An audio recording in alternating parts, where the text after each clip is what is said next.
دكتور عمر جبريل واحد سفر u tagtay dibadda waan waxyaabaha ka yaabiyay markay timaado Soomaalidu waxay isku tahay bal nooga sheekay qisada aad ila wadaagtay hadda koolan raba dadka Soomaalida inay bal maqlaan ma sha Allah runtii waxa la shaqeyn jiray qolooyinkan international organization for migration so qaxootiga baa maaragtay Soomaalida iyo Sudanese lost boys school la dhihi jiray Somali Bantuska iyo baan qaadi jirnay marka so medical escort baan sameyn jirnay dad xanuunsan iska jira oo go charter planes iyo diyaaradaha kala dadka markay badan yihiin dadku dhiikarka qabaan sokorta qabaan cudurrada oo xanuunada iyo so qasab way diyaaradaha inay qaf oo medical la socdo so 5 sano ayaa bil kasta baan safri jiray Australia, New Zealand, America, Canada, intaas dadka badi marka dadka Kenya laga qaadi jiray Soomaali u badnaayeen mise qowmiyada kala Ugandese ku jiray Rwandese, Burundi, Sudanese ha u badnaadeen Southern Sudanese iyo Soomaali marka waxa igu yaabnaa airport kasta oo ka dago Somali oo taksiila oo banaanka marka u soo baxdo wajigaada markuu aqoonsadaba assalaamu alaykum wa alaykum salaam haye afrikaad ka timaad waa moogtahay 5 sano New York intaan ka ahayn meel aan weligay hotel saaxaday ma jirto taksiilaha Soomaaliga fast aan arko goos qaxootiga waa la qaadaa airportka laga galo wareega soo after airportka ay ka dagaan wixii wadanka gudihiisa qolooyin kala ku shaqo leh so aniga inta baarin aan leeyahay ritaan ticket ama 2 maalin ama 3 baan kadib inaan soo laabto maraha qaar isbuuc adii habasidii un bukunki weeyaa so ninkii sida aan oo baarat isgaran jirnay hay ma xageed ku socotay ma inuu hotel aan rabaa inaan ma kan gurigaan tagayna xaafad so xaafadan tagay beel aan New York Soomaalida badana because of the cost of living waa meel qaal wixii degan waxay degan yihiin meel oo 1 hour drive ama ka fog intaan ka ahayn inta kala wiliga hotel masaxare qofka ugu horeeya Soomaali aan is aragno asagaas baa gurigiisa ku geynay waxa igu yaabnaa ma yaqaan muxuu rabaa Afrikaan ka imaaday sheekooyinkaas iyo Afrika iyo nidaamkii iyo waxan sheekadaas un bas waay maalin ayaan tagay meel la dhahaa Buffalo New York bas meel baan tagay qolooyin oo Ethiopian ah ayaan waday labo waayeelo aad u xanuunsan ay ahaayeen soo ilaa guriga ayaan la tagay bas hotel meesha aan ka fogeen ayaa qoladii oo qaabilaysay ayaa igeeyeen then waxay dhaheen marka berri waa khamiis maalintan imaanayo galab soo subaxdii kii aan telefoon u diray waxaan ku yidhi masaajid ma ka dhow yahay halkan anaa ku geyne bas masaajid uu geeyey wuxuu dhahay marka laga baxo salaad telefoon iisoo diray waan ku imaan bas waa dukanay markaan dukano banaanka u soo baxnay oday oo reexamar ayaa salaam Afrika ka timaado oo egtay marti Kenyan ka imid ما شاء الله هينا كان بس ننبا لسه عني ما صومالي ما هي وبعدين عدان قال بس مركان أما يسمى تلفون صون كمان يستاهل مركز وعينا لكن هذا وعو شيك وهذا كسودوني بس نكي الله وعند دنيا ومركان ديار أنا كويري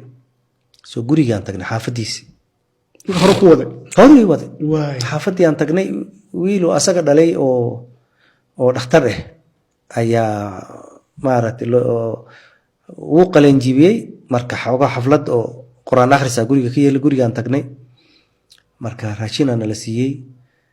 kitaabaan oo la dhiibay quraanka aan akhrinay quraanka bagno dhaanay oo dhageyso credit cardkiisu yarkiisiyay wuxuu dhahay ninkan kaxay moolka geey wuxuu rabo soo maaragtay soo qaato كار كيد استعمال واي صوبن وصسمه قرما تجيسا بريا تجي قلبتي بس صوبن وصسمه so moolkii aan tagnay heerka wuxuu dhahay dhegeyso ya qaybta dharka waa tan qaybtii bahalkii waa kan hadiyada qaybteedii waa tan it's up to you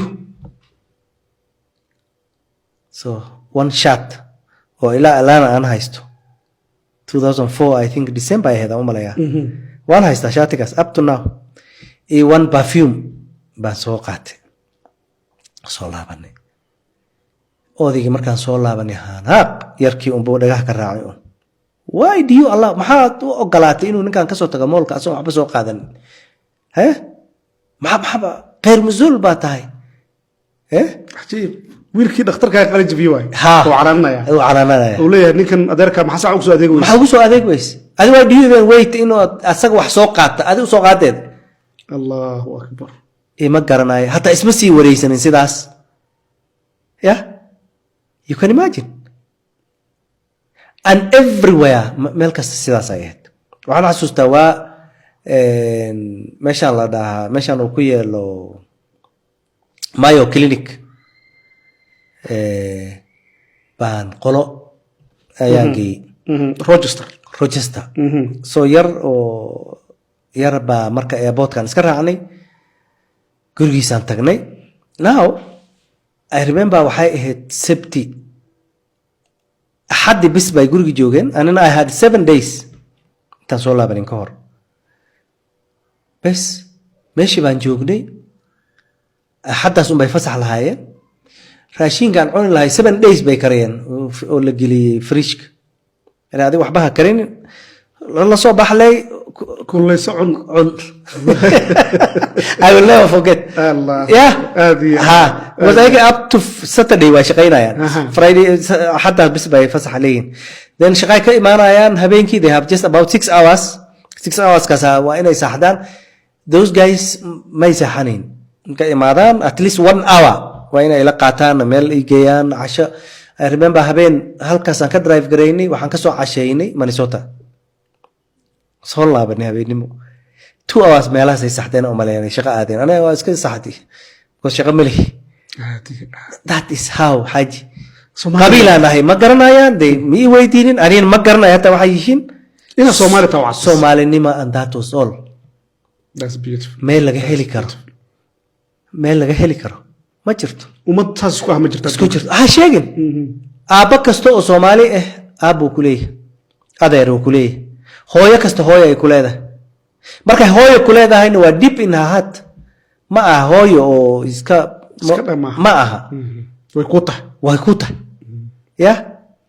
gabar kastoo Soomaali ah walaal ay ku leedahay mana aha walaal oo just like that ya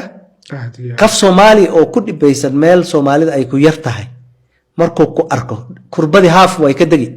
adoo waxba taaranin aragaadaas bis adoo